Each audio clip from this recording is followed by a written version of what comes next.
I have been invited to give an assessment of this guy here, and you'll find the SmartCAP downstairs, one of the booths. The two founders are in the back room here. You can corner them to get more details on the commercial aspects of this, but I'm here to talk about the performance of this SmartCAP in helping reduce maturation losses from barrels that are stored in a palletized fashion. So what happens when you palletize barrels in Canada and in Scotland and most of the whiskey producing countries outside of the US? We're using ex-bourbon barrels, and we typically will reuse these barrels a number of times, usually a finite number of times. Much of the industry has moved from traditional rack or rick warehousing to palletized storage. And what we have found is with the reuse of barrels that are palletized, the barrels become subject to drying of the heads. Your barrel is always being oriented permanently in an upright position. It's being, in many cases, automatically drained and then immediately refilled.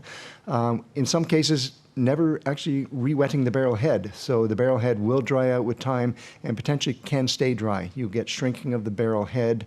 You get more of a space between the crows and the barrel head, which provide leak points. You find that we get swelling of the, or twisting of the barrel heads as well, warping, which makes it challenging in some cases to actually drill a proper head bung hole into the top of the barrel. You sometimes end up with oblong bung holes, which obviously don't seal very well. So the company that I'm here to report the results of my testing on performance decided let's come up with a simplistic method of trying to control the losses through the barrel head by creating, again, a plastic polymeric cap.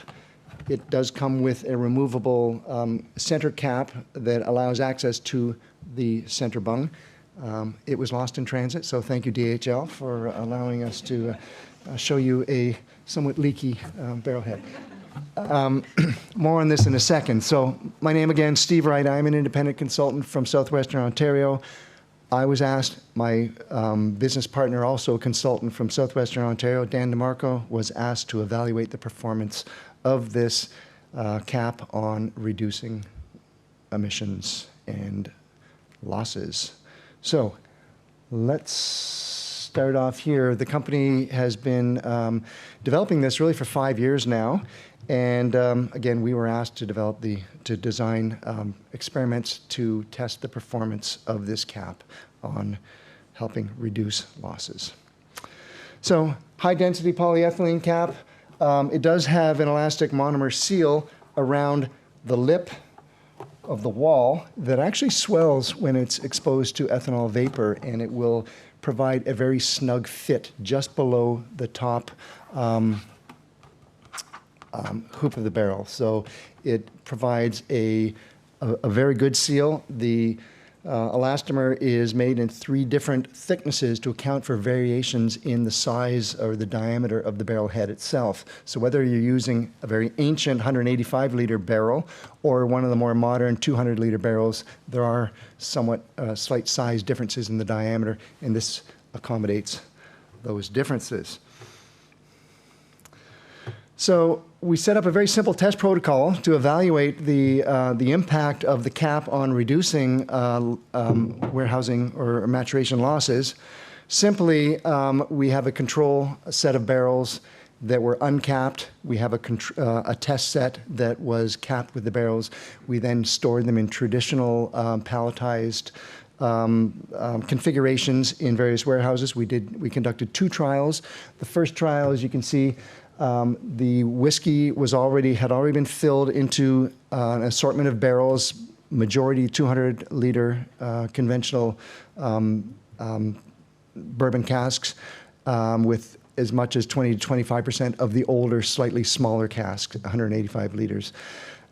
They were stored in sea containers, stacked on pallets 2 high, and were left for 2 years. And we did weight evaluations of the full palletized barrels at the start of the test and at various stages during the maturation program. So we're basically looking at differences in weight loss between the control, the uncapped, and the test samples. We tested over 150 barrels in each of the 2 tests. So the second trial, we were using newly, freshly filled, reused barrels. Again, these are all reused barrels, different configurations, filled with Canadian new make spirit, and the caps were applied immediately after filling, and we will see some differences in the performance between the 2 tests. And those were stored, actually stacked 7 high on pallets in a conventional maturation warehouse, both were unheated, exposed to ambient temperature changes. And this second trial was conducted over a 1-year period. Both trials were set up so that we were evaluating in a scientific manner. We selected the barrels, evenly divided them equally between the control and the test conditions. And care was certainly taken to have equal cooperage quality across both the control and the test site. And we did all of our weights on using a calibrated platform scale. 168 barrels used in the first trial, 156 in the second trial. So how did we net out? As you can see in the control test, 1-year product, we lost, now these are percentage weight losses, all right? We eventually then converted those weight losses to alcohol content. But in the control, we lost a mean annualized loss of 4.18% in the control, and it was reduced down to 3.68% in the test. So a difference of, or a savings or a reduction in loss of 0.5% per year. Therefore, a 12% annual savings in alcohol or weight losses over that test.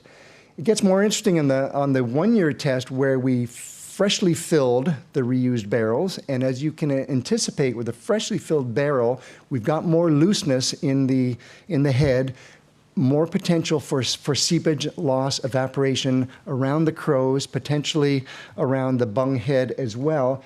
And lo and behold, yes, we did find in our control a higher rate of loss in year 1, the 1 year that we tested in, versus actually the same amount of loss annualized as we saw in the first control. So a savings or a reduction in loss of 23% in year 1, so substantial. We wanted to ensure that the cap was not in any way either adversely or beneficially impacting the organoleptic quality of the spirits. My company, Spiritech Solutions, looked after the organoleptic evaluation, comparing randomly selected samples from both the control and the test groups, evaluating them organoleptically. We did have basic GC analysis done for predominant congeners, fusel oils, ethyl acetate, acetaldehyde, and found no difference between the 2 sets that way either.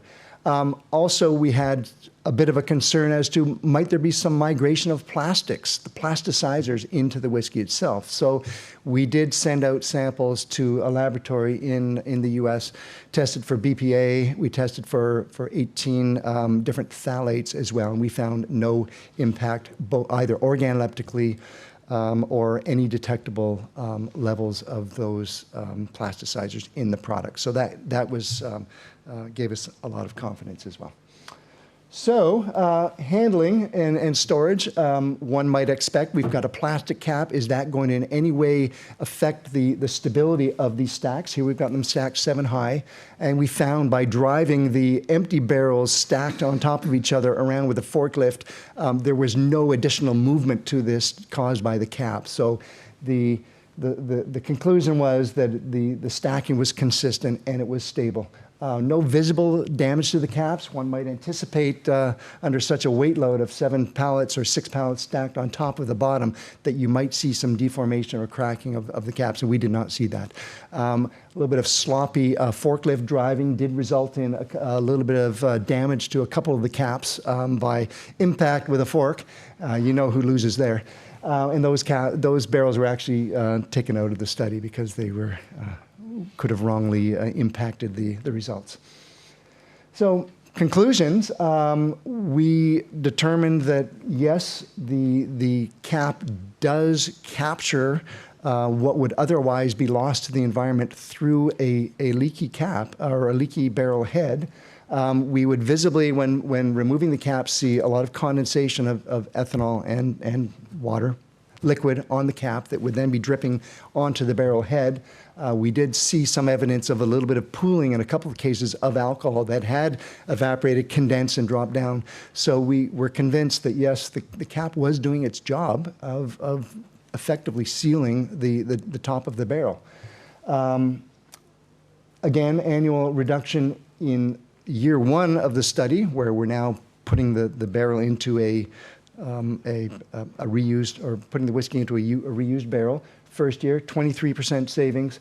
In the 2-year study, where the whiskey was effectively 2 years and 3 years old, because it was already a year old when we started, we did see an annualized, again, savings of 12% of total volume, or pardon me, of total weight. Now, when you calculate this based on the alcohol concentration in the barrels, you subtract the weight of the barrels and the pallets, so now you're left with volumes of whiskey.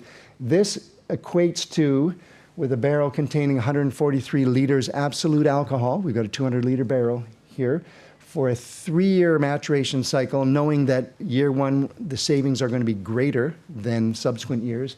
We're predicting 3 liters of absolute alcohol savings in a 3-year maturation cycle. You extend that out to a 10-year maturing cycle, and we're projecting a savings of 8 liters of absolute ethanol. And how you value, what price you value for that final whiskey, depending on whether this has now become surplus to you, then the cost of that savings is the production cost of the whiskey itself. If the whiskey, the 10-year whiskey, is of limited volume, and now you've created new volume, that's a different pricing model. Now the cost of that whiskey that you have saved has gone up. So you're also benefiting from lower VOC emissions, which isn't necessarily an issue yet, but stay tuned as the regulators decide once again to consider penalizing us for VOC emissions from our maturation warehouses. And ultimately, this does result, according to our studies, in a significant enough savings to justify the cost of these heads, which are reusable as well. So they will keep on ticking.